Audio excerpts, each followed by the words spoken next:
So I'd like to welcome Rick Lang and Krista McCarville, and I'm very appreciative, Rick and Crystal, that you're willing to do this webinar with us. We had talked about it a little bit last season, and man, if this isn't just the time to have it, there are so many people, so many coaches and teams that are looking for ways to continue their development with all of the competitions being canceled and everything. So I'm really glad that you were able to do this with us. So you're both from Thunder Bay. Krista is an accomplished competitive curler. She's medaled at the Scott Tournament of Hearts twice. Krista has also won both Ontario and Northern Ontario provincial championships a total of 8 times. Rick is a retired competitive curler and Canadian men's team leader. Rick won 2 world championships as a player and has attended countless world championships, including an Olympic or 2 with the Canadian men's teams. Krista and her team, including Coach Rick, are in a unique situation residing in Northern Ontario. Their team is split between Thunder Bay and Sudbury, and geography is a factor in both their competition and practice schedules. Rick and Krista will speak about how they've achieved success even though they enter fewer competitions than other high-performance teams in Canada. So, Rick, I'm going to pass, whoops. Oh, one more housekeeping item. I'm sorry I didn't mention this. Somewhere on your screen, if you move your cursor around, there will be a bubble with a little microphone in it. If you could click on that microphone, that will mute yourself, and then I won't have to mute everybody. If we get too much background noise, then I'll have to mute everybody, but you will still all be able to hear both Rick and Krista and me. So Rick, I am passing it to you. You just need to accept. Okay, I think I got it. You do. Looks like you already have the Join Me app. And so you just need to bring up just click that closed, I think. There you go. How are we doing? Perfect. We have a PowerPoint in front of us. Excellent. Thank you. Yeah. Well, I always have fingers crossed with technology. Let's hope that it continues to cooperate and the internet's good to us tonight. Thank you very much for inviting us to do this, Andrea. It's a privilege to do this and speak to our fellow coaches and hopefully share some information and help everybody out. I realized in putting this together that it's kind of intimidating and that you're really putting yourself out there actually and putting it online, letting people know what you're doing and how you're doing it. But then I kept thinking, well, it has worked for us over a number of years. So, sharing it with everyone tonight, I hope that it will benefit a lot of you. I want Krista to say hi. Hello, everybody. And yes, thank you for having us. It means a lot to know that you're all logging on and listening to some of the skills and tips that, Rick has brought to our team and, things that we've adapted to make our training schedule, a success. So thanks for having me. Great. So we're the title of our presentation in front of you, Training to Win in the Absence of Competition. The training is absolutely bang on. That's what we're going to talk about tonight, how we train, how we do it. I don't think there's going to be anything that will be strikingly new. I think all of the things that we do, all of you are familiar with, but I think the way we do some things is unique and the way we're committed to doing those things is unique. And so we're willing to, share that recipe with you tonight. The other part of the title, in the absence of competition, kind of made me chuckle because I thought we actually do compete every now and then. We play in bonspiels, usually 3 to 4 a year. The team does, and so it's with limited competition. That's for sure. Before I get going on this, I just want to let you know that we're open to questions at any time through this. Like Andrea mentioned, you have to put your hand up, I guess, and then Andrea can interrupt. But we're open to interruptions. I wish it was a more interactive because when I saw the list of people that are online today, I was really impressed with the level of accomplishments amongst those people, both in curling and coaching. And I know some of you maybe are newer to coaching as well, so we could have some really good conversations. But in the absence of that, Chris and I hopefully will talk to each other and entertain you with that a bit. So, every coach has to have their favorite quote or something that they're quoted on. And this is one I came across a few years ago that I live by now. You don't rise to the occasion, you fall to the level of your training. So when you Google that, you'll find it was a Greek philosopher that is credited with that a few thousand years ago. But more recently, it's the U.S. Navy SEALs that picked it up as kind of a motto that they go by. I would prefer it says you don't rise to the occasion, you perform at the level of your training, but that's not for me to say. However, I really believe that. I really believe that training is absolutely vital and important. We're going to talk about what training is as opposed to practice, and we're going to show you exactly how we train, and we'll go from there. So I'm going to turn it over to Krista now. So this is probably our most asked question ever, and I feel like it's probably one that's been in the last couple of years. So your team is good. Why don't you play more? And I think every single time I start a competition or a bonspiel, I get this question as probably my first question. So I always have to think of some good reasons why. But to be honest, the true reason is because we all have full-time jobs.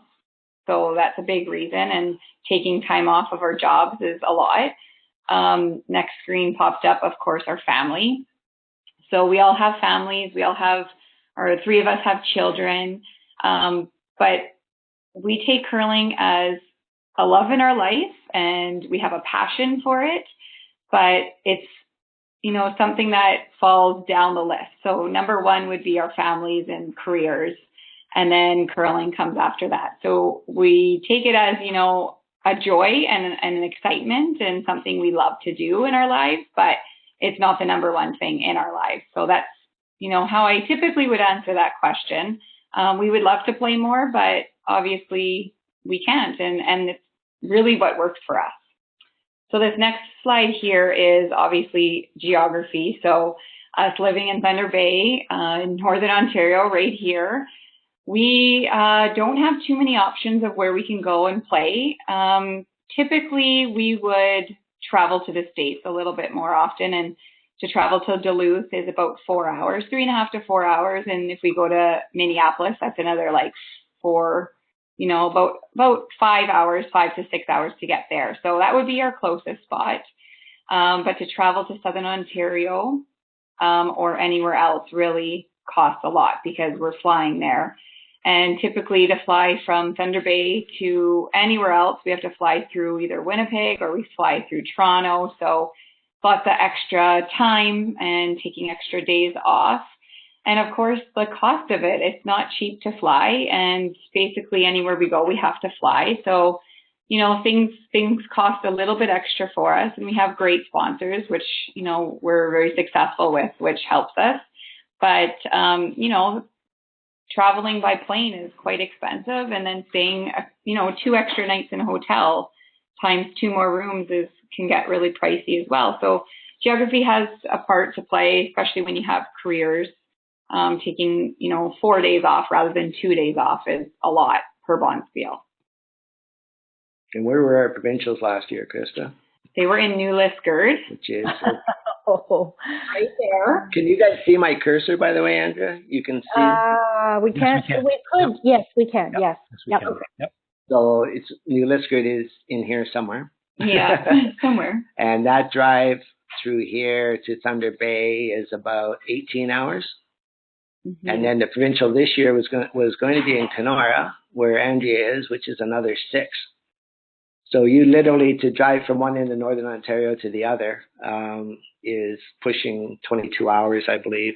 You can actually get to Kenora quicker, from Kenora to Edmonton quicker than you can drive across Northern Ontario. Just a little lesson. Yeah. So we do have a few struggles there, but, we do play against some of the teams in Thunder Bay, but to actually go to a competition, we have to travel. So, those are some of our struggles with, not playing quite as much. So the second most asked question that we get without playing a lot of games, how do you successfully compete at the provincials and Scotties each year? So that is a very important question, and it is a question that, again, I get all the time. And I think a really big part of it is our training schedule, and we put a lot of hard work into training. It's not always just about playing games and in bonspieling, and it's about, you know, having some dedication and going out and practicing with your team and doing whatever you can to train. So training isn't necessarily always just on ice. It's a lot off ice, and, you know, socially with your team, I take that as part of training, because you need to have a good friendship and build those relationships as well. And then, you know, training in the gym, I think, is a big part of it. So we dedicate a lot of our time, even though we're not bonspieling as much, we do dedicate a lot of our time to training. And I think that's extremely important with this sport. So the Team McCarville plan that we have here, of course, goals, everyone wants to be the best amateur team in the world, something that we strive towards. We always want to win Northern Ontario, because Northern Ontario is the best, even though we have some other provinces here. We want to win the Canadian Championship, the Scotty. So the third one here is, you know, a really big one to us. A couple of years ago, we did get really close. We were in the final, and we got a taste of, you know, the winning scene and thinking about how well we can do. And I think it is something that has driven our team a little bit more the last few years. So that's always on there.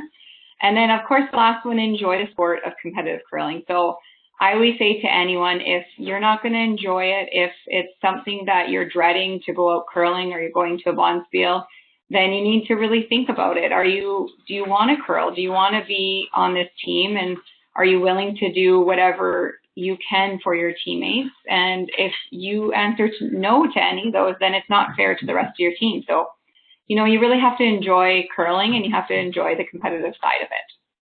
We have a question. Yeah. How do you define amateur? I'll take that one, because I kind of put that on the slide. And I think that we take pride in being the best non-full-time team out there. A lot of the teams that are striving to be in the Olympics and get points are playing pretty well on a full-time basis. I mean, some of them have careers that allow them to play a lot and still maintain a career, but a lot of them are full-time players. So our definition of amateur is best non-full-time team in the world, I would say. Just on this McCarville team plan, I want you to note that it's important that everybody on the team is on the same page here. What's not on this plan, and might jump out at some of you, is there's no Olympic goal on there. There's no CTRS points chase on there. There's no qualifying for the trials on there. That helps us, because when we're planning, you know, if you have a player on your team that says, well, what about the Olympics? Well, then you got to chase points, then you got to play 10 events and so on. So we're at peace with that, if that's the right way of putting it, and it really resolves a lot of the planning issues that could come up. We have 4 players who really have the same goals, and to reach for the Olympic rings, really, as Jerry Peckham always says, you need to be in the deep end of the pool, you know, and involves a full-time commitment. And at that point, we're not there. So, Krista, if you want to take this again. Yeah, so we will achieve our goals by. So some of the things that we're going to do, committing to technical excellence through preparation and training. This is something that we do constantly throughout the year, especially at the beginning of the year, like now. Every single time we go on the ice, we do some technical. And I think it doesn't matter who you are, if you're Brad Gushu and you have the best technical, you know, slide, there's always something wrong. There's always something you can kind of work at. So definitely in the beginning of the year, we really work on that. And then as we go, we might work towards something else. So maybe spend a little bit of time, you know, in the first part of the practice on technical, and then, you know, maybe not quite as much as we go on. Develop and agree to training schedule that works for all.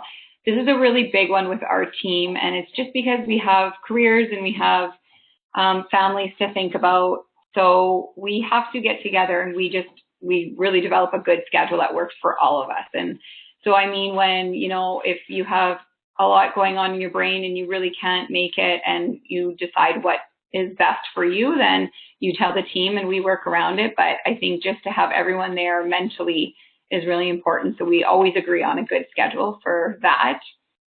So because we might not do as many practices, or if we do our practices, we might make it like an hour and a half. And when we go there, we have to, throw everything else out of our mind and just focus for that hour and a half on what we're doing on the ice. So we want to make them really mindful and purposeful training. So when we're going out there, we're not talking about, what happened in my classroom or what happened at work. It's always very mindful and just focused really on what we're there to do. So the next one, new learning and improvements. Everyone is learning and everyone is improving in some way. And we're very lucky to have Rick on our team because he brings a lot of new learning and improvements onto our team. So we just said, coming back 5 years ago, all of us coming back and forming our team that we have now, we just said we have to really be open to this because things are changing very quickly. And if Rick knows a lot of the different things that, the curling world's doing, then we have to bring it into our team and we have to be able to be open to that.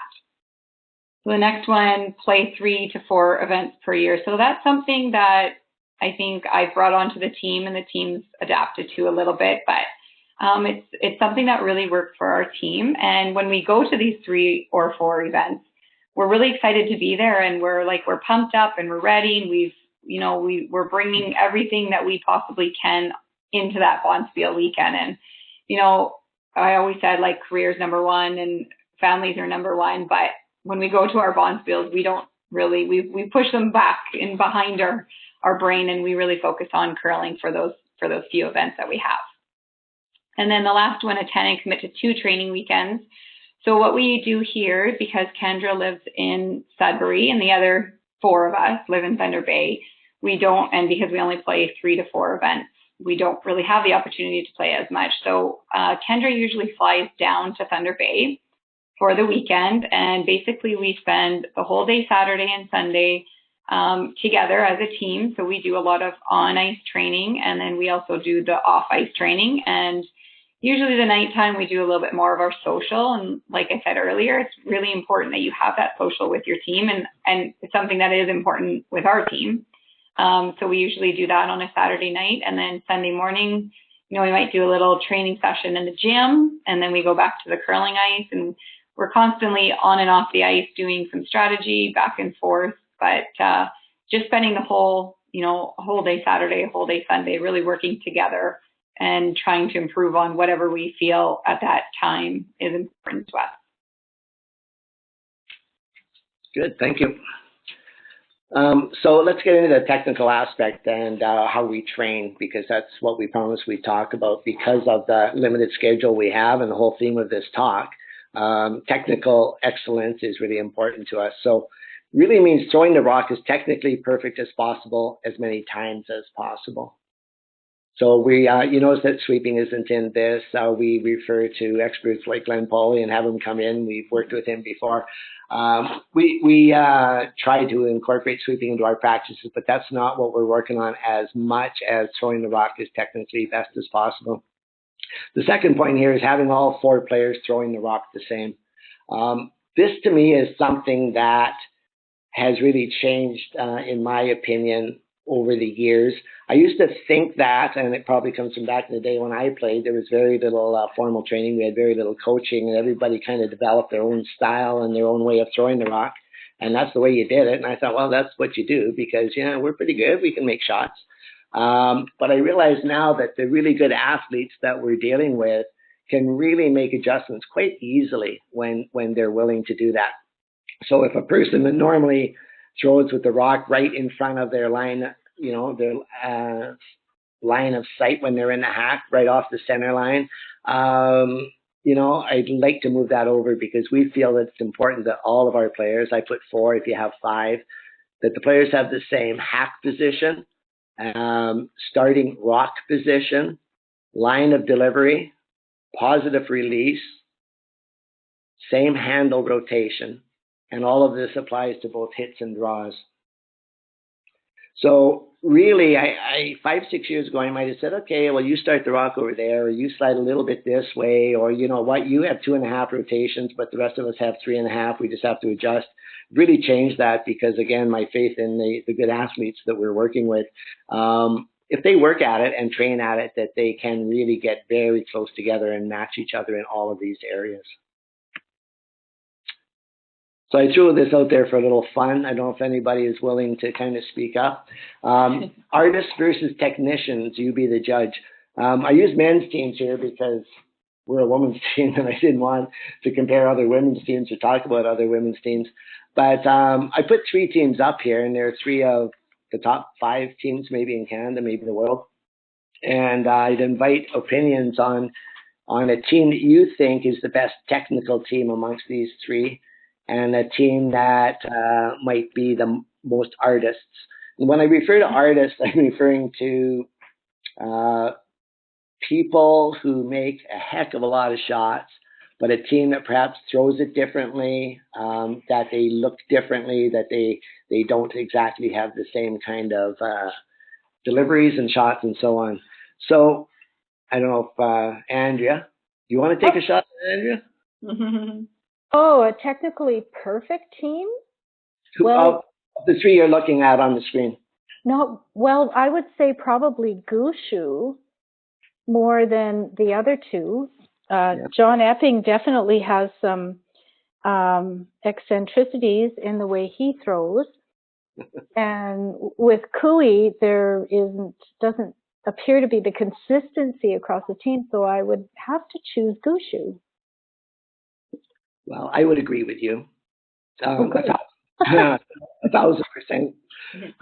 Excuse me. So, Team Gushu, when Brad and his team, and as we all know, Brad lives in Newfoundland, and a couple of the other guys actually live in other places in the summertime.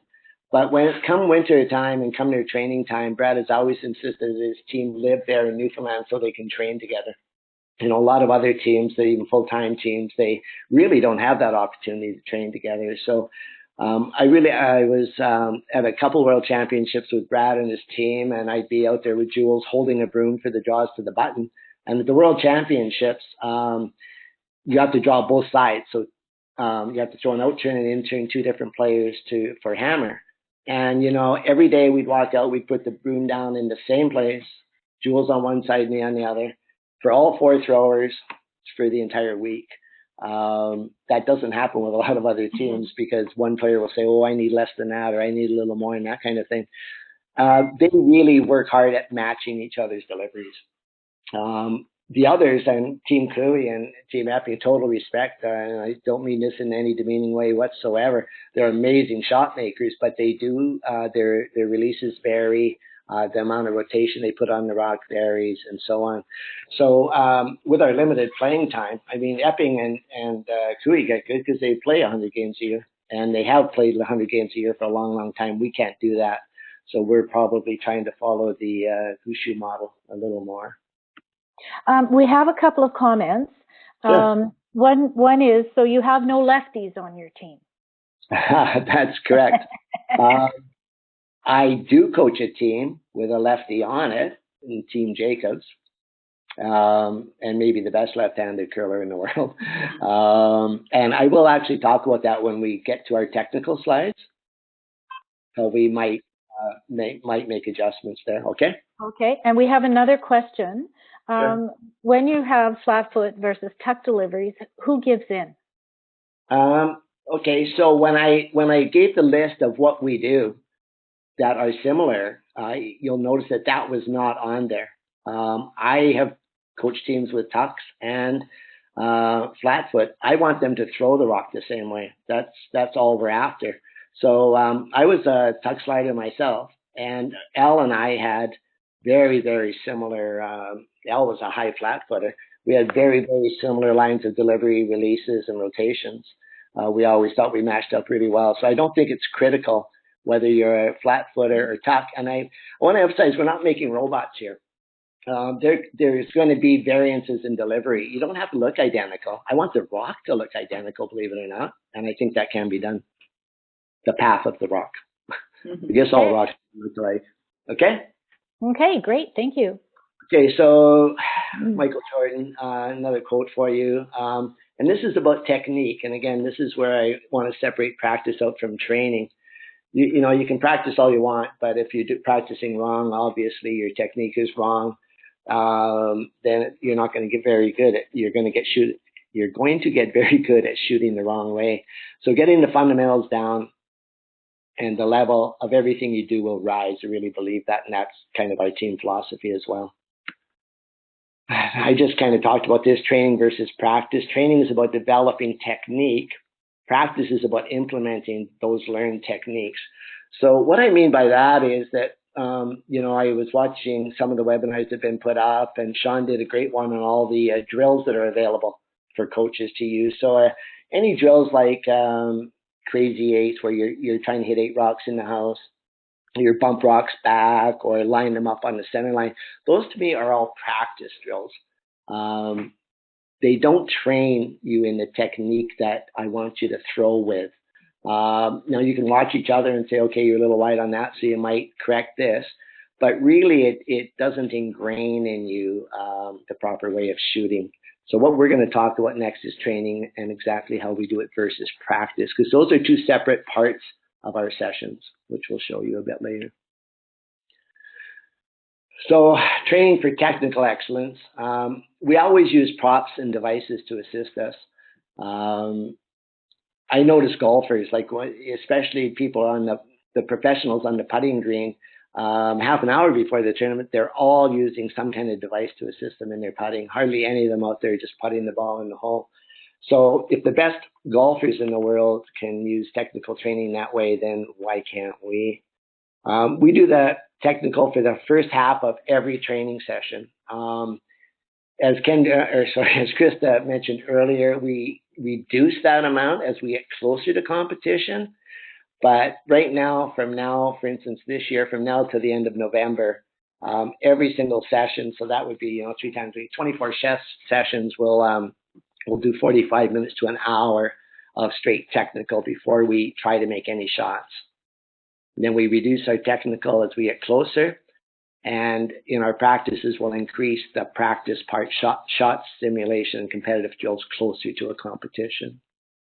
So, how do you pick the shots, Rick, that you're going to have each player throw? Is it different shots? Is it positional? Or so the shots come in the second half of practice. Yeah. So if we could hold that. Okay, yeah, hold on it. Okay, sorry. Thank you. Later slide. Okay. So here's the technical we do. And, in doing this, I thought every single one of you has seen this. Every single one of you has seen this before. That's my dog barking in the background. But this is what we do every time. And I know people do it, and I've seen other teams do it, but I think there's some wrinkles in here that we might add. And what I see, though, for the most part, is teams will do it once, and then they don't really come back to it. This is what we do every time out. So you notice that in the middle, I'm going to call it the flapper broom, right in the middle there is our target. We have 2 cones here to slide through, and there are 2 cones at the other end for partway down the ice break point, and then further one at the hog line. That varies depending on what we're studying. So I'm going to ask Krista to describe what happens when we start a practice and how this goes. Yeah, so basically one person is always going to be in the hack. And so you're going to decide what turn you'd like. So if you're going to do in turn or the out turn, counter or clockwise. But basically you need the 2 cups. The 2 cups at the hog line there are very important because, as you'll see in one of the videos, you see how I make a little error, but you can really see it using the cups. But anyway, so one person's always going to be in the hack, and we typically would line the little flapper broom up to the edge of 8, or maybe the middle of 8 is typically what we would do when we're watching our rock. So the person in the hack is lining up the broom, and then we're lining up the cups so that our body and the rock would easily be able to slide through. And that line of delivery is going to be the same for every player. Mm-hmm. The question about left-handers I'll deal with in a little bit. I hope someone reminds me to come back to that, okay? So you can see that Sarah, this is Sarah, my daughter, setting up there, and Chris is trying to line it up, in this case, with the edge of the 8 foot, the outside edge of the 8 foot on the counterclockwise side of the ice, and we put the 2 cones there. I actually like red cups because if we ever hit them, it doesn't interfere with the rock. They just slide out of the way and we can put them back, whereas sometimes rubber cones will stick and actually move the rock. So if we hit a cone coming out, we still continue with the delivery every time. We want to see where it's going. Okay. So on the left is the setup. Sarah's just thrown a rock. I apologize for a little bit blurry picture, but she's released it through the target area. It's going to go by this cone, by the far cone at a break point, and I'm at the other end moving the rocks out of the way here. So we try to leave all of the rocks where they are. So we do want to get through the 2 cones, and we want to hit the target, and we want to come close to these cups, obviously, but we also want to see where the rocks go at all times. I see sometimes young teams will just throw and then turn around and not watch, because the most important feedback is where the rocks are going. And just to add to that, like one thing as shooters, what we really pay attention to is like our other teammates. So if I notice that Ashley shoots one and she's an inch from the cup and I shoot one and I'm 2 inches from the cup or an inch and a half, but our rocks end up at the same spot with the same speed, then I know there's something going on with our releases or something happened there. If we both thought we were, on the broom and we hit the flapper pretty well, then we have to really figure that out. So that's something that we consistently watch is like how far the rock actually is passing by those little red cones. All right. And when I say, feedback from the rocks, where the rocks end up is the best feedback you can get of all. So we let them all go. Even if you hit the red cups, we want to see where that rock goes and establish why. Okay. So we talked about similar hack position and rock position. So again, not robots. You can see Sarah on the left. She always sits down in the crouch position. I've been trying to get her to change that for 25 years now. Unsuccessfully because I'm her dad. Chris on the right. So they're very square and lined up, we hope. What I really want you to pay attention to is the rock position here.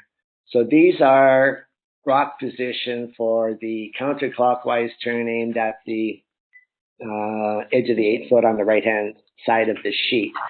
You can see that Krista's is almost bisecting the center line. Sarah's a little more off the center line, but they're close. I find a lot of players and a lot of young players want to start the rock dead in front of their eyes here with the rock not even touching the center line. This is a personal choice of mine. I think it gives us better angles, and we can, again, too bad we can have a discussion about that. But I prefer that the rock be where it is here. And you'll notice our players, all 4, will start the rock in approximately the same place. So that's for the outturn or the counterclockwise. And so the in-turn, and we didn't set this up. I just asked them to sit in the hack and put it here. And this was our first practice of the year. And Chris and I were commenting on how close we are. So you can see on the clockwise side of the sheet, what we preach is that we want the rock in front of the right armpit, if you're a right-hander, so that the drawback is to the armpit. And it goes out. You'll notice how the rock moves over. I'm a big stickler on that, sorry. This is the outturn. You notice how much it's on the center line. I think the rock and the math is, Krista's husband is a math teacher. He's brilliant at math, and I asked him to figure it out for me. The math would say that it's about 1.5 inches. Sorry for using non-metric, but what would that be? Someone help me out. So anyway, the rock should move over, I believe, square to your body so that it's about 1.5 inches over on the in-turn side from the out-turn side. Okay? I think it's important. It's 3.81 centimeters. Oh, thank you very much, Anne. It's perfect. Giving my age away, right? Talking inches. Oh, me too. I'm inches too. Yeah. Okay, so now we're set to go. This is a video, and I got my fingers crossed that it's going to work for everybody, that you can see it. So I took this picture, obviously standing behind the flapper broom, and this is Ashley that's going to throw. So we actually have the red cups generously apart here because it's October. Quite Being honest, nice to us, finally. quite honestly, we will narrow them down. I was with a junior team last week, and they said, "Oh, put them way closer." And I reminded them it's the first practice of the year. Let's make ourselves feel good and give ourselves some room here. So I'm going to play this video with Ashley sliding through.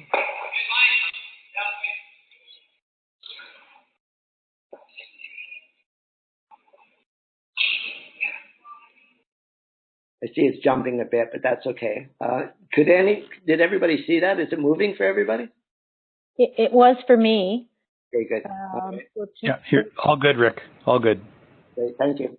So Ashley will throw that rock, then she'll follow her rock down and move the rocks at the other end, depending on whether I'm there or not. As a coach, I will often stand right where you can see this picture, and I will have a discussion with the player after as to what I saw and what they felt. Okay, and I'll go into that a bit more. Yeah. Sorry. No, go ahead, Krista. No, I was just saying, like, so what Rick was saying, where he stands, and then so we usually have a really quick discussion of how we felt, and then again, like, we kind of, look at those cups to tell us if what we felt was true or not. So if I shot a shot and Rick asked me how I thought it was, and I thought, I shot it really good. Well, maybe Rick's thinking, no, you shot it tight, and then I hit those cups. Then I'm thinking, okay, something's not right. So I need to really focus on my slide a little bit more because I wasn't feeling what Rick was telling me, and then I clearly was hitting the cup. So I definitely was off somehow. So you kind of get the reassurance from, the coach standing there, your thoughts, but also those cups really help when you're using this technique. Okay, we have a question. Could you please explain the 1.5 inches again, the 3.81 centimeters? So in this slide, you can see it. So now we're shooting at the left hand side of the sheet, outside edge of the 8-foot, and throwing a clockwise turn. And the rock is, let's look at Krista on the right. Her shoulders are now facing in that direction. Her legs are square to that direction. And the rock is moved over to be between her armpit and the target broom. On this one, she's throwing on the right-hand side of the sheet in the counterclockwise at the outside edge of the 8-foot. So the rock has moved over, in this case, about 2 to 3 inches. See, the rock is in a different position. Mm-hmm. Does that help? Whoever asked the question? That was Georgina. So does that work for you, Georgina?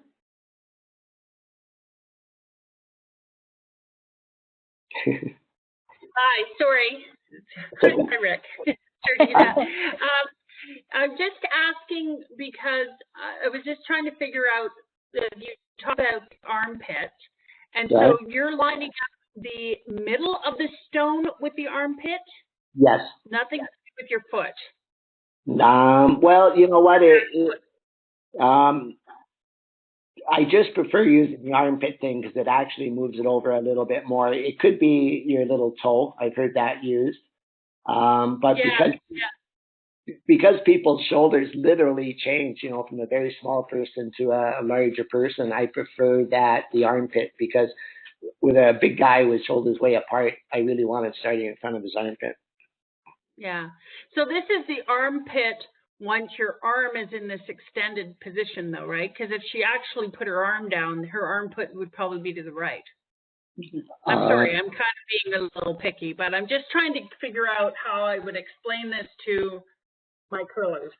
So, so to me, this is in the extended position and when she's sitting in the hack like this, I see how the handle is kind of in the center of her extended armpit Right. And then if you go back to the left, if you go back to when we go to the other side of the sheet, Yeah. so then this is pulled, see, it's almost like the side of the rock is in front of her hack foot. Her sliding foot, sorry. So, yeah, okay. I just wanted to get a sense. So you think it needs to come over a little bit more on the left side of the sheet. And Well, so you're saying that's the 1.5 inches we're talking about. Right. Yeah. Okay. I really believe the rock has to move so that it's in the proper position when you start. If Krista, on the slide we're looking at, if you left the rock there and changed your body and moved to the right side of the 8 foot and leave the rock there, then the rock's going to be dead in front of her eyes at that point. All right? Okay. And that, to me, is different than where we want it. Okay.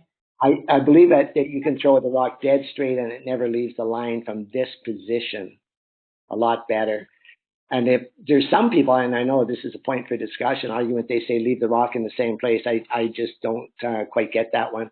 And also, if you were throwing to the other side of the sheet, with where the rock is with Krista, if you're throwing to the right side of the sheet, you're creating a very difficult angle. I agree. I agree with what you're saying. I do, even when I played, I moved that rock. Yeah. But I just wanted to get a sense of what the 1.5 inches was. And so the 1.5 inches is on the left-hand side. I got it. I think I have it. Thank you. So Rick, Rick, go ahead. Can I just see the out turn again, please? Or the counterclockwise position? Thank you. Yeah. So you see, if I really draw a line, I'm not sure if you can all see my cursor. If I'm going up through the middle of that, I'm thinking it's close to the armpit. Yeah. And if I draw a line here, up through here, it's at the armpit. Yeah. So one rule I have to check people that, because honestly, one of the things that happened before we started doing this and really concentrating on this is I'd come back after being away 2 weeks. The team had thrown 4 or 5 times, and I'd come back, and all of a sudden the rock would be over literally 3 or 4 inches because it was just kind of a comfort area. So now on this side, when someone's throwing a counterclockwise on this side of the ice, I always, if the rock's not in the right position, I'll say, remember at least a third of the rock on the center line on that side. Yeah. And at least touching the center line on this side. Yeah, that's good. That's better. But it's hard for a player to see their armpit. Yeah. Right? And I think that's why we use that. That's where video comes in. That right on. But, Yeah, the armpit thing to me is a feel, like when you pull back, because a lot of people pull back to the middle of their body, and they don't want them doing. I want them pulling back to the armpit so it stays on that imaginary line. So that's why I use the armpit so much. Rick, would you mind if I jumped in here just for a second? Please do. So totally agree with everything that Rick has said. The thing I would caution all the coaches who are listening about is that, especially if you're coaching juniors, not all clubs have the center line going all the way back to the hack.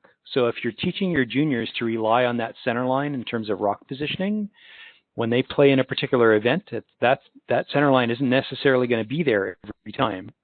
So what I teach my athletes to do is to line up the stone to a portion of their body, like their knee on their hack foot, their slide foot and whatever, to make sure the stone is in the same place every time, regardless of where the target broom is. So are you saying in the same place in relation to your body? Exactly. So it has to move over? It has to move over. Exactly what you said, and exactly what you illustrated with Krista. The issue is that you don't necessarily have that piece of paint in the ice to refer to. So that's a great point. I didn't realize that because most places that we play and train has that line there. So but not in the southern Ontario though. That's not right true. on. So if you play at High Park, for example, in Toronto, there's no center line past the back line. Yeah, right. You're on your own. Yeah, the ice makers don't have to be quite as exact if they don't put it right back to the middle of the hack, right? Yeah. Right on. No, I appreciate that. That's a good point. Yeah. So that's why my alternative is I'm always saying remember the armpit as a kind of a point of reference, and then I use the center line as a double check. All right. So this was actually about to throw. Now Krista's going to throw through that exact same setup that Ashley just threw. I'm going to actually, if you're a coach, I'm going to ask you to assess this. So I'll embarrass Krista, but I think she has the one of the best deliveries in the world. She's absolutely rock steady all the way out. The rock doesn't vary across the line whatsoever, but this one wasn't her best one. So I want you to see, and you can think to yourself perhaps. So I'm standing here watching this, and Krista comes at me. First practice of the year.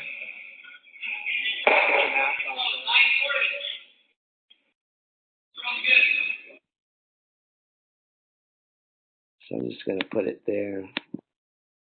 I'm going to put it back to there. Okay. So after Krista threw this one, I asked Krista how she did on it.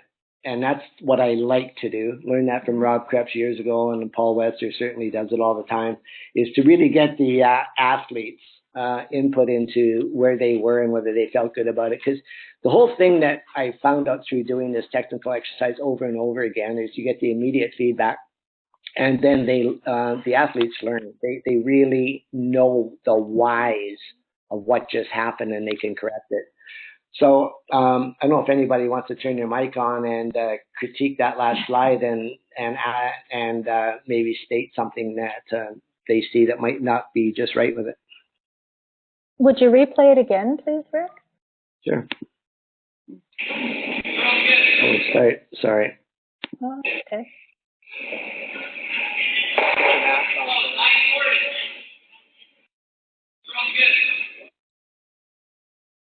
So you can see the rock actually hit the broom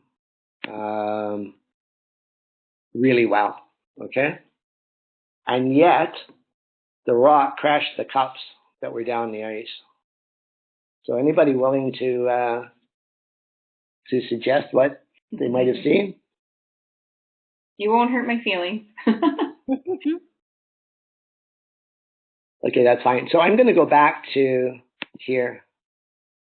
So the rock came very nicely through the two cones and really close to the middle, but her foot is not in position where it should be ideally, because we aim to have the foot come through dead behind the rock and in the middle. And typical of a delivery like this, when the foot is not in position, the rock will go to the foot. So I said to Krista, how was that when she goes, I felt tight. And I said, on slide or release? And what did you say, Krista? Then slide. Slide. So she felt that. She felt like she didn't quite slide out to it. She corrected it largely with the release, but really it was a false because she ended up literally bumping into the cups that were set up at the other end. So that's kind of critique that we'll do. In terms of the whys, and I know there'll be questions about that. So why did she slide there and how do you correct that? I honestly find, and what I love about doing this over and over again, is that I really leave that up to the athlete to say, I want you to slide down the middle this time, right? And Krista knows, and she'll know where she needs to be and make those corrections. And again, it's not me telling them something to do as opposed to finding their own way in doing that. So we have a couple of comments. Sure. First of all, somebody thought that the rules state that the center line runs from hack to hack. And there was a response in the chat box. You're right, that rule is 3.2 in the current rule book, but not all ice technicians do that. The rule used to state that the center line only had to go back to the back line. So some ice technicians are still doing it the old way. Okay. And then another comment was that the arm extension looked like it was a bit inward. Okay. We are going to talk about release here very shortly. So hopefully that will cover it. We can do a quick look again. I didn't notice that because at the end, if you see it going through there, the rock really goes through slightly on the outside of the broom, and yet her foot was in there. So I thought she kind of corrected and got it back, but it could have been. But that might have created some motion with her arm trying to get it in front of her foot, possibly. Yes, yeah, for sure. If she felt tight, then getting it back out is often the solution, and your brain does that. It's amazing how a body, when you throw a lot, you realize where you are and you want to get it back out there. I really feel that when your foot slides there, and I don't know if you can understand this, but I always say the rock follows the foot. So if I slide out myself really tight and I get the rock back, I've got to almost compensate to get it back, because the rock really has momentum going towards where my foot is. And I think that's also a little bit of the skip's job too, because the skip can see that, while their player is delivering. So that is something that I look towards, watching their delivery, because even though their rock might be on the broom, if I'm watching their delivery, if I see their body's not quite there, then I know the rock's going to react a little bit different. So, as a coach, that's something that you should be watching in practice too, and then talking to your player to make sure that they feel what you see as well.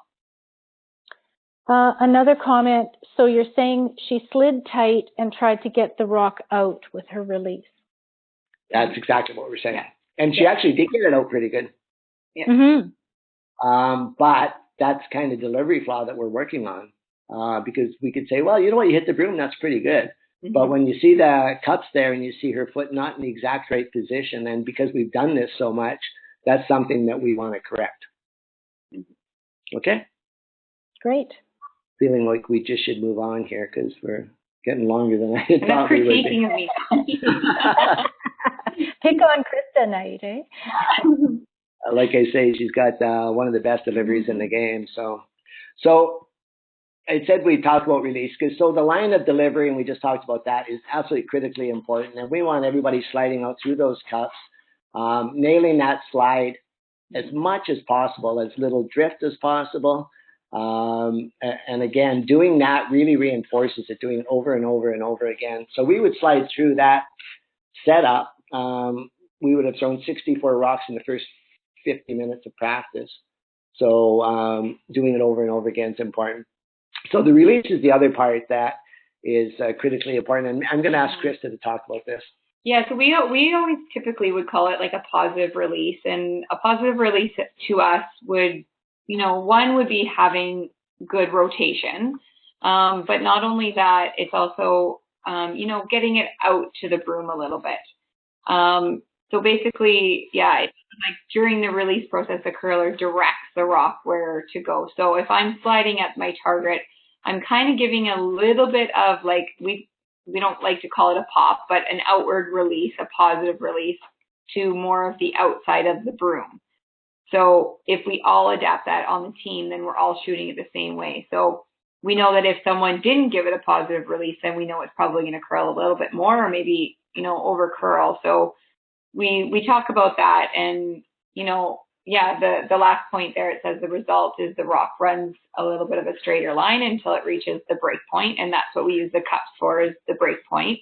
But then again, so if someone on the team doesn't throw that positive release, then their line's going to be quite different than the rest of us. So we really work on that one a lot, I find, especially at the beginning of the year, but even going to different bonspiels and playing on different ice surfaces, we have to practice our different releases. But coming back after those bonspiels, that's something that we always go back towards, and it's just practicing that positive release and having the same release all together as a team. And I think that's, something that every team should probably adapt, is having not necessarily your positive release, but, the same sort of release together. So it's a lot easier to watch all the rocks, and for the skip to kind of, put the broom down. It's a lot easier for sure. So also that's obviously a product of arena ice and sharp rocks and the conditions that we play under when we are in competitive games. The game has really changed over the years. And for those of you old enough to remember when ice would curl a foot, we almost had to practice the opposite release and get the rock at a good angle and started. We wouldn't get any curl. The purpose now is to it dead straight so that there's no curl on that rock till the weight comes off the rock at the break point, and then starts fighting the ice and doing that. We want to throw it as straight as possible. The next a little trick to doing that is that when we use the flapper broom, 90% of the time we have two colors on it. So if you were throwing at this, if Krista was throwing at this and she was throwing it all soft, I would remind her to slide to the gray and release to the red as a teaching tool.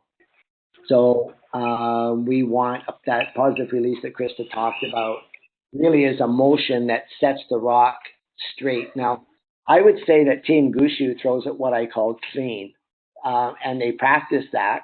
And it's tough to do on really curling ice because if you're at all soft on what I call a clean throw, the rock just goes very hard, curls very hard. If you watch Gushu's team throw from the broom, you really can't see them let go of it. But if you watch Team Jacobs, if you watch Team Cooey, Epping's team to a certain degree, you'll see them actually put a very positive release. It almost looks like they're outside all the time, but that's where they want to be. That's the way they control the path of the rock. So, you know what, when we play locally on our ice, it doesn't curl a whole lot. This doesn't do us any favors, but we persist with it because we want to throw every rock the same, and we want to have a real positive finish to our delivery. Any questions on that?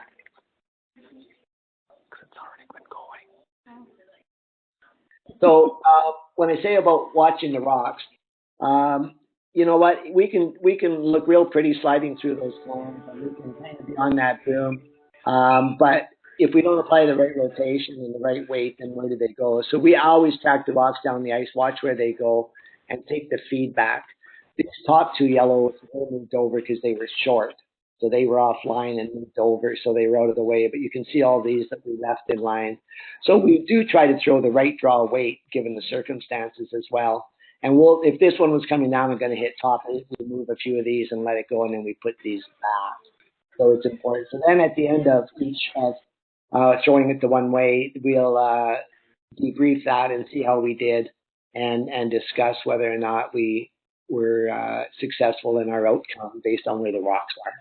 Yeah, and a practice like this, so if you have your 4 players, they should all be a part of this. So I know when there's, some younger kids, a lot of times there's a lot of standing around and they're socializing and things that maybe shouldn't be happening. So you should get your kids or the juniors into it. So one should always follow it. One should always be getting their rock ready, and the shooter is always watching it. So in this picture, you could see I'm there. I kind of follow the rock. I'm not sweeping it at all, but I might be timing it. And then when I get close to the rock, so if I notice it's going to hit, the one top 12 or anything, then I'm the one moving those out of the way, and then I'm moving them back to see how our line is. So try to get everyone involved in almost like every single shot, and I think that will get them, into the practice a little bit more too. Yeah, that's a great point, Krista. In this one, this person is going to follow the next rock down that this curler is going to throw, follow it down, move. Krista would go back and get ready to throw her next one. So it's rapid fire in a sense, but we want every rock thrown as if you were playing a game. So you take your time, you do your pre-shot routine. If somebody throws one in this situation, throws it to the hack, I give them a hack and say, where are we on that? So, pay attention and let's throw them right. Let's keep moving at all times. So speaking of keeping moving, we're at 8 o'clock already. I'm going to run through the next few slides really quick here because I want some time for questions. So those were draws that we did with this. Now we're going to do hits. So what we do on hits is I'm always down here as the coach. They're down there. Sarah is here. She's going to time the rock that Krista's going to throw. And we're aiming to throw on this a 10.5 second hit. So we've set this up already and know where a good drone should go. And it should know that rock. So again, Krista's throwing this one. And we'll let it roll here. Kind of small and tight to see. You can see her coming by the red cones. Sarah's timing, and she'll yell out what the time was. So she yelled down 10.5, and Krista knows it. I will then put that rock exactly back on the tee line in that exact spot. We'll consider a made shot if you throw the right time within point, and if you don't roll more than 2 feet either way. So obviously we don't have sweeping, and for this drill. So you know what we're trying to execute and throw one hit after another. So this could be done with all your hit weights. You could throw 9s, 9.5s, 10s, 12s, and even 7s, which we do quite often as well, and do deals on it. So, you know what? The variation of this drill, when people say, well, we do that, but we've done it before, I would say you do it again and do it again and do it again and do it right across the sheet. So if you're doing draws, this slide's a little bit difficult to understand, but there are 24 different drills, in my opinion, you could do with straight draws across the sheet with the 2 turns. And your hits, there's 20 different targets. You go right across the sheet with both turns with 10-second bumper, 9.5 second, 7-second hit weights, gives you 60 different drills. So every time out, we'll do a different one, doing different weights and so on. And again, that will take about the first hour of our practice.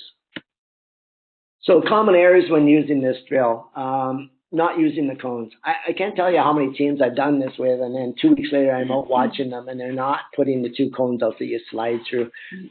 There's no sense in doing the drill without those 2 cones there.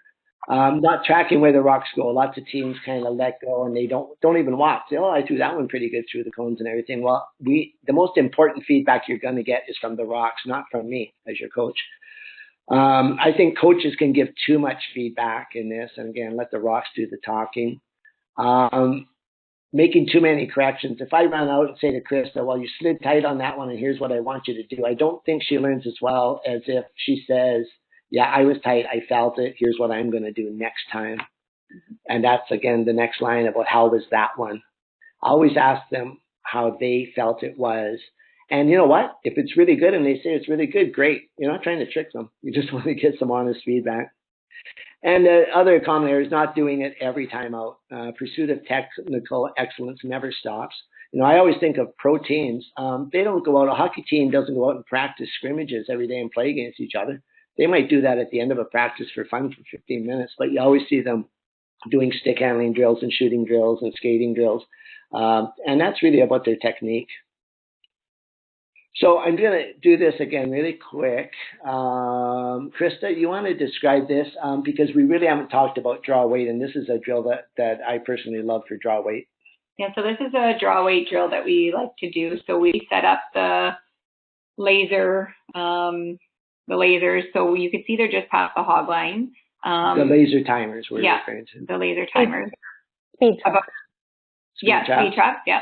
About a broom width apart. And basically what I'm doing in this video is I'm just shooting a draw, trying to get my draw weight, and you'll see a time pop up on the screen. So this one is kind of just more of a practice. I'm just throwing. Yeah. And I'm just trying to feel basically my kick here. So as if I'm just drawing to the button, I'm feeling how I kicked out of the hack. And so the part of this drill is now my next shot, I have to try and shoot the exact same weight that's shown on the clock there. But not only that, the big part of it is how I felt as the shooter. So did I feel like I shot that exact same weight? Did I feel like I shot more or maybe less? So it's the feel that I'm going for here. So that's the first one. So what Krista is saying is that her goal is to repeat this. And I really think it's important that the person that should know what the draw weight is the person who threw it. You shouldn't kind of look up to your sweepers and say, well, what do you think of that one? Like if I throw a draw and then I throw the next one heavier, I'm the first one that should be able to say to the sweepers, whoa, whoa, whoa, whoa, that's a little bit more. So before the person slides to the second timer, which is really a split second to slide from here to here, they have to tell us whether they shot the same, more, or less. And then we score this one, which I'll show you. So this is a different, this is Krista's next throw. So she goes back in the hack and she's trying to match, she's trying to match her throw that she just had. So Krista's challenge now is to throw .63 again. But then, before she slides through the first timer, she has to tell us whether or not she threw the same, more, or less.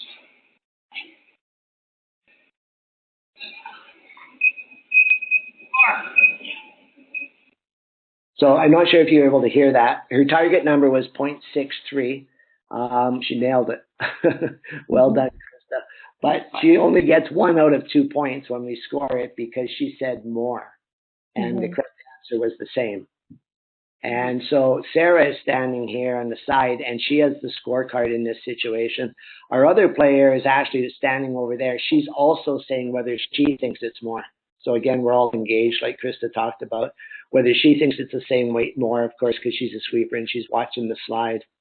So then we literally will have a competition and see how we do with this.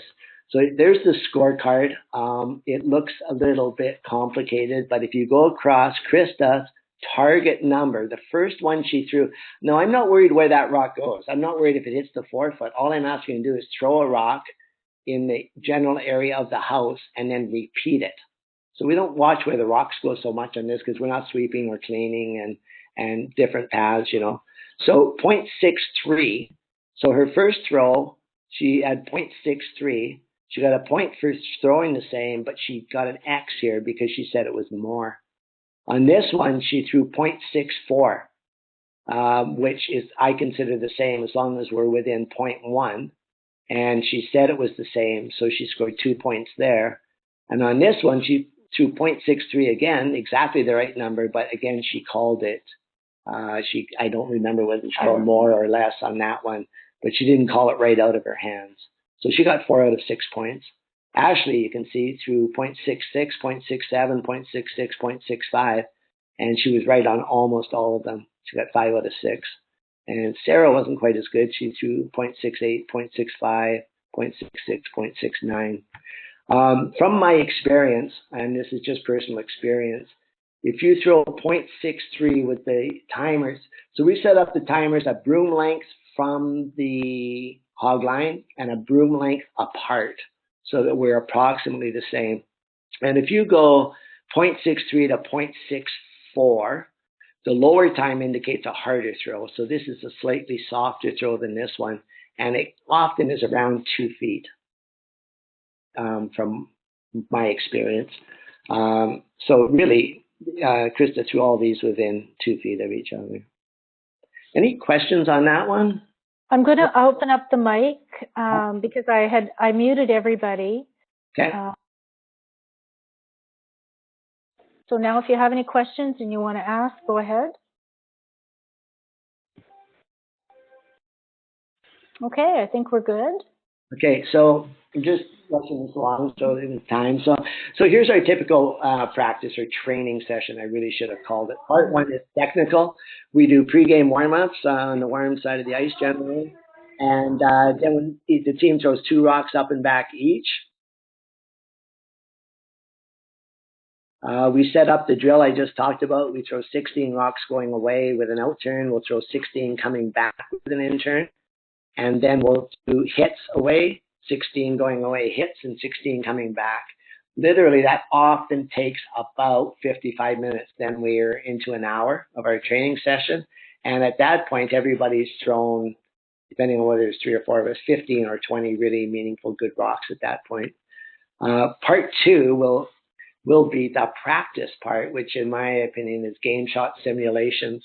So we'll discuss areas that we need to work on, usually decide on 1 or 2. For example, we'll throw run backs one day and Krista will hold the broom and we'll time them and we'll throw them with sweeping and try to make shots or come around draws, hits and rolls, tick shots, for example, depending on the player. Yeah, and it obviously, you know, if you just came off of a bonspiel and you were struggling with something in particular, then obviously you're going to be practicing those a little bit more as well. And this is where, and we will do sweeping on this, and then we end usually with a little draw to the button. Everybody throws 2 up and 2 back, and the loser buys coffee. So a little bit of competitive at the end, and we'll change that up through the year and do more competitive routines as we go along. So in closing, I just want to kind of let you know what our emphasis is here. I would challenge you all to examine your training, practice, compete ratio and be willing to make adjustments. Chris and I were talking, and we honestly think the way we do it, we're about 1-to-1. So if you think you go away every 4 weeks and play a bonspiel and you're on the ice for 6 games, that's about 15 hours. Well, in between, we actually train 15 hours or more for the most part. And I would think that compared to professional sports, that's an extremely low ratio, but it's probably extremely high to most of our teams that play 10, 12 events, rush home, they're home for 2 days, and then they're back on the road again. I think many of those high performance teams should be lessening the schedule, but we have that big chase for points, and that's our system. So it makes it really tough on them to do that. I think need to develop a mindset that really values technical excellence. If you think that, well, gee, I throw the rock pretty well, we throw the rock pretty well, let's get into making shots. Then when you do these routines, they would become repetitive in your mind, whereas we really value them and really think that they give us something every time out. I was online on a radio interview last year with a guy that was coaching a U18 team, and the guy asked us what we do in practice, and I told him technical. And the other guy said, well, we're pretty good at technical, so we do a lot of other things. And I thought, gee, I think every team in the world should be doing technical. You've heard me say over and over. So a great high performance team works on many areas of their game. And we haven't talked at all about physical training, mental training, nutrition, game strategy planning. But all of those things, I think, should enhance your technical skills. Technical may be only 20% of the picture, but it's the first 20%. So I worked with teams that really are just learning the game, and they'll say, well, we want some real mental performance skills. And my answer often is, let's improve your game first. Let's get you through really well, because then it will enhance your ability to add mental training skills to that. Okay, so thank you for joining us. Good luck to all of you with your training. We hope you were able to find some value in that. My email is there, and really I'd welcome, because of the lack of discussion that we can have in this format, welcome any kind of questions you want to send to me, and if you ever want to have a chat about it. I know that this is our method, and you might have other ideas and suggestions, and I'd like to hear those as well. So if you have any questions for Krista and I, we're game. Yeah, I've opened up the mics. So if you want to open up your own mic on your end, participants, you can, and ask away.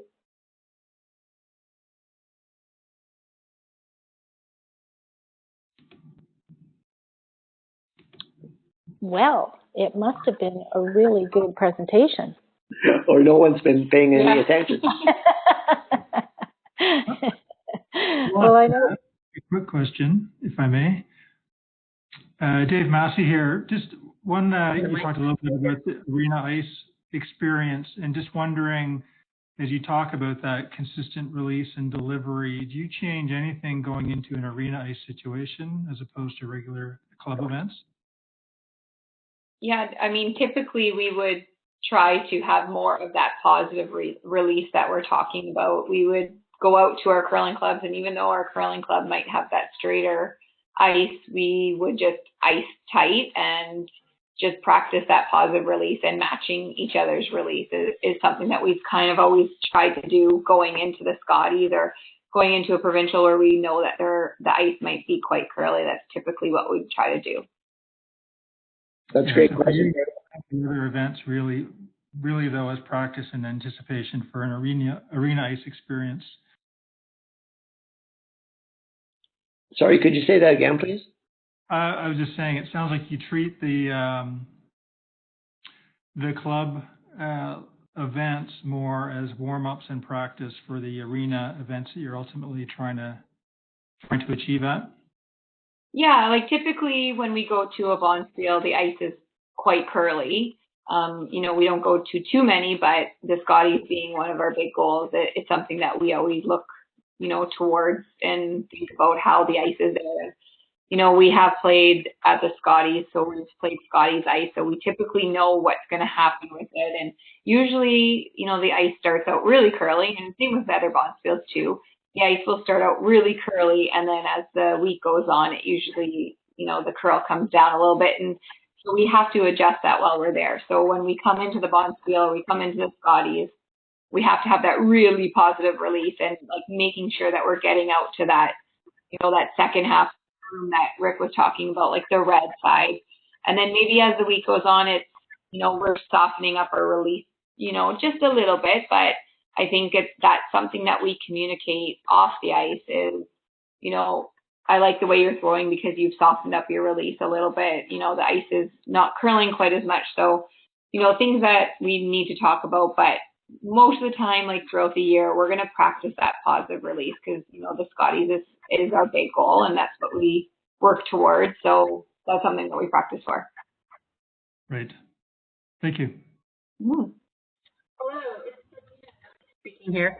I really like the designation between practice and training.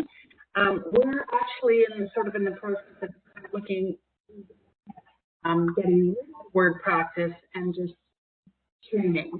And really it's just a mindset and semantics really at the end of it, but it's, I'm just wondering, you talked about it a little bit in the beginning, but you didn't explain a little bit more as we went through. So I'm just wondering, how do you differentiate and why are you differentiating between practice and training?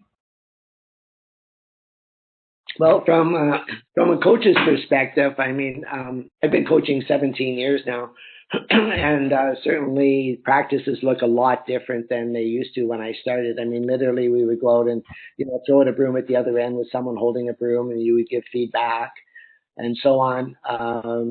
Just throwing a lot of shots, trying to make shots and repeat shots, and doing that together. But that really didn't address differences in people's deliveries very much.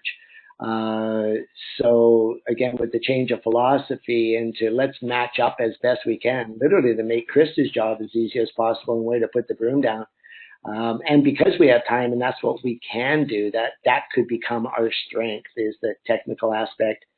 So now with these training aids that we use, I just like to differentiate it because honestly, curlers, I just see it all the time, and coaches can say, okay, well, enough of that. Let's make some shots now. Curlers will do it all the time. They want to go out and throw run backs. They want to go out and draw the button, and they want to do those other kind of activities that might be a lot more fun. So really just emphasizing the importance of technical. I think we get a lot of fun out of it now. We see what we're doing, and we enjoy the process. It's not like we're going through hell with doing this every time out. We just realize the really good positive outcomes that can come with it, and so we don't kind of resent it, and that's why I think it's an important mindset. Great. That's awesome, Rick. Thanks. No, you're welcome. Okay, I'm not hearing any other questions, so we're going to wrap it up as Rick has so generously offered his email and contact, and you will have Rick's contact information as well when I send the recording out, because I'll send a copy to Rick and to Krista.